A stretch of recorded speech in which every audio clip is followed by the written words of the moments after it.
কি অবস্থা ভাই ব্রাদার, ইনফিনিক্স নোট 40s আমরা দেখেছিলাম ইনফিনিক্সের নোট 40 এবং নোট 40 প্রো দিয়ে বাংলাদেশে একেবারে ভিন্ন ধারার ডিজাইন নিয়ে হাজির হয়েছিল। তবে এবার সেই দুইটার মিক্স একটা ভার্সন বলা যায় নোট 40s। এইটাও কিন্তু 8256 জিবিতে লঞ্চ হচ্ছে এবং দাম রাখা হয়েছে 26,999 টাকা। ওয়্যারলেস চার্জিং রয়েছে, 20 ওয়াট সাপোর্ট করে। তবে ইনফিনিক্সের যে ম্যাক পাওয়ার বা ম্যাক প্যাড পাওয়া যায় এটা কিন্তু 15 ওয়াট সাপোর্ট করে। সেই সাথে এই জিনিসটা আবার আপনাকে আলাদাভাবে কিনে নিতে হবে।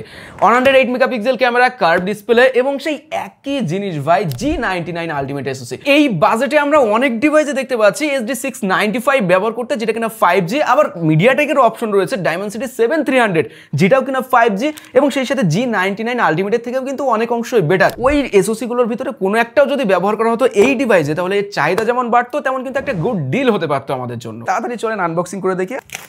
ভাই যাই বলেন, বক্সের কালারটা আমার জোস লাগে। খুলে দেখে আগে ভিতরে কি রয়েছে। ডিভাইসটা হাতে নিয়ে যাক। সেই আগের মতোই ফিল দিচ্ছে। এখানে চার্জার রয়েছে যেটা কিনা 33 ওয়াট ম্যাক্স চার্জিং সাপোর্ট করে। আরো একটা ছোট্ট পিচ্চি বক্স যার ভিতরে রয়েছে type A to C USB cable. Warranty card, sticker দেওয়া হয়েছে ইনফিনিক্সের বেশ কিছু, সাথে স্ক্রিন প্রোটেক্টরও দেওয়া হয়েছে।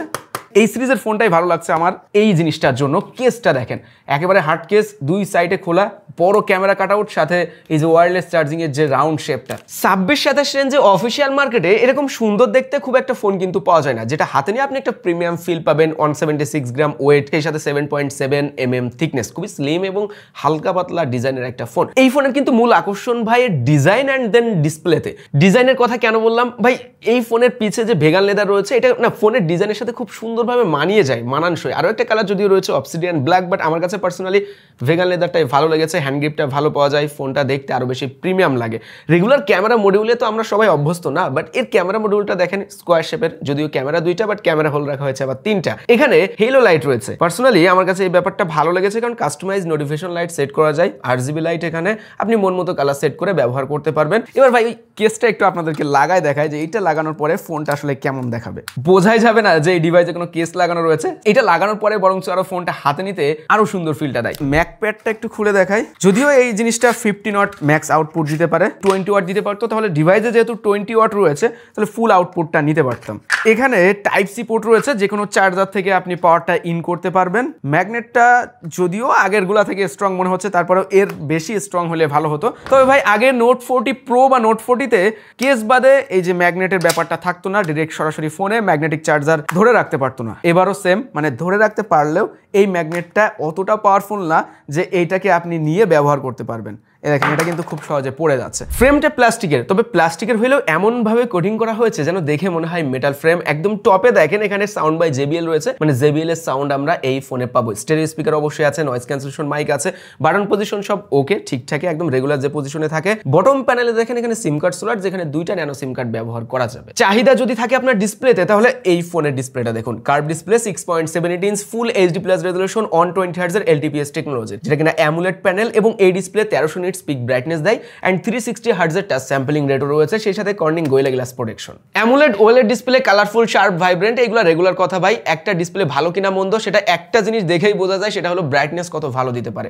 ভাই ফোনের দাম বেশি হইলে সেই ফোনের ডিসপ্লে ভালো হবে, এটা একেবারে স্বাভাবিক। বাট এই ফোনের যে ডিসপ্লেটা দেওয়া হয়েছে সেটা এই বাজেটে বলা যায় খুব একটা কোম্পানিগুলো দেয় না এরকম সুন্দর ডিসপ্লে।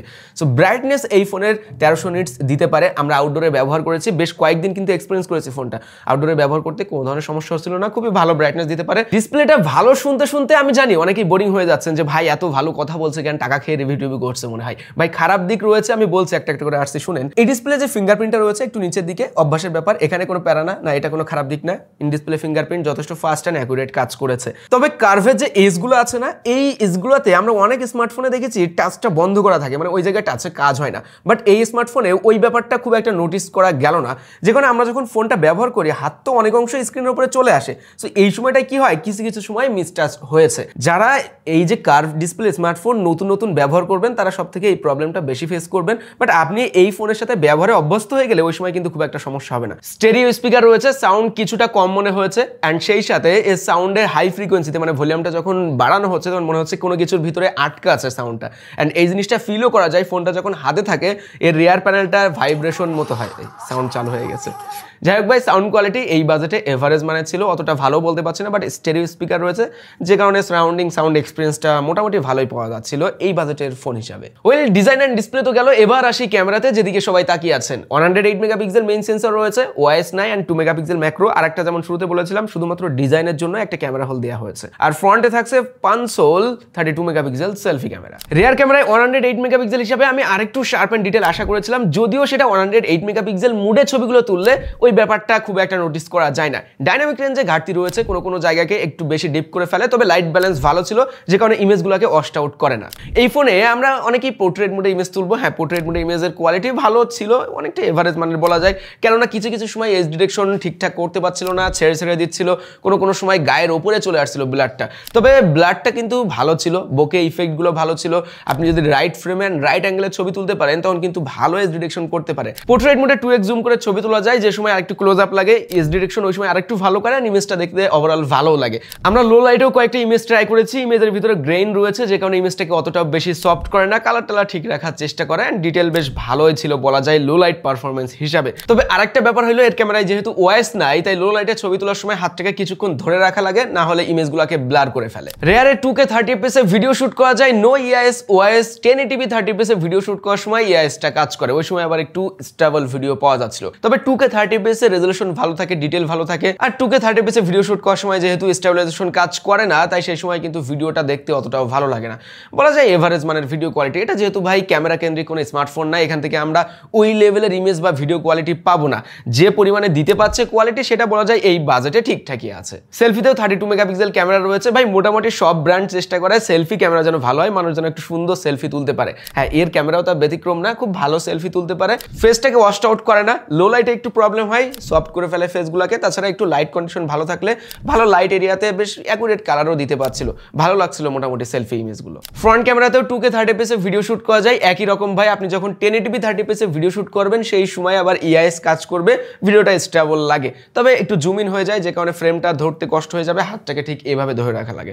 ভিডিওর দিক থেকে বলতে গেলে এই ক্যামেরা অতটাও ভালো না, ফ্রন্ট ক্যামেরা রিয়ার ক্যামেরা এক কথায় চলনসই ভিডিও বলা যায়। পারফরমেন্সের দিকে এই ফোনে রয়েছে Helio G99 আলটিমেট SoC, পুরাতন যুগের মাল, নতুন করে দেওয়া হয়েছে, 8GB RAM 256GB storage, UFS 2.2 type এবং XOS 14 বেসড অন Android 14। ভাই এই ফোনটা গেমিং ফোন না, তারপরেও গেমিং ট্রাই করতে পারেন, ভালো গেম খেলতে পারবেন না, যেহেতু পুরাতন SoC, নতুন যুগের বা মডার্ন গেমগুলো খেলতে গেলে ল্যাগ করবে।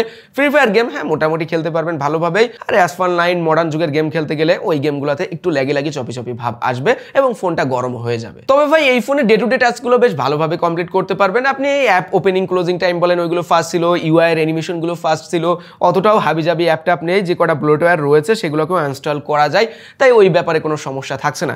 ভাই এই ফোনটা রেগুলার লাইফে ব্যবহার করে মজা পাবেন, 5000 mAh ব্যাটারি রয়েছে এবং 33 ওয়াট ফাস্ট চার্জিং সাপোর্টেড, যদিও এই জায়গায় আরেকটু বেশি আশা করেছিলাম, কারণ এই বাজেটে অনেকেই কিন্তু চার্জিং স্পিড বাড়িয়ে দিচ্ছে।